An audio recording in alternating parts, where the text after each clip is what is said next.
పిల్లలు దక్కడం లేదన్న బాధ ఉన్నప్పటికీ చెట్టును వదిలి వెళ్ళాలని అనిపించలేదు. పాము ఎప్పుడూ చెట్టెక్కి వచ్చి రెక్కలు రాని కాకి పిల్లలను మింగేస్తూ ఉండడంతో ఒక్క పిల్ల కూడా బతకలేదు. చివరికి ఆడకాకి మగకాకి కాళ్ళపై పడి, ప్రాణనాథ, చెడ్డపాము మన పిల్లలందరినీ తిన్నది. మనకు పుట్టబోయే పిల్లల పరిస్థితి కూడా ఇంతే అవుతుంది. అందుచేత మనం ఇంకెక్కడికైనా పోయి దూరంగా మరో చెట్టు మీద నివాసం ఏర్పరచుకుందాం.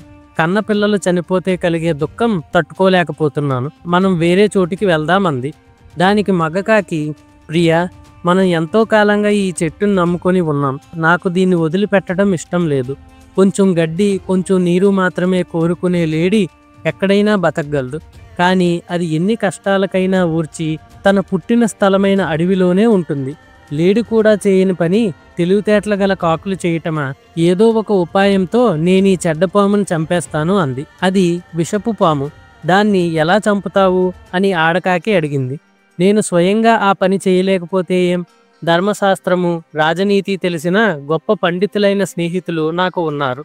నేను వారితో ఆలోచించి వారి సలహా పొంది త్వరలోనే ఈ పామును చంపేస్తాను అంది మగకాకి.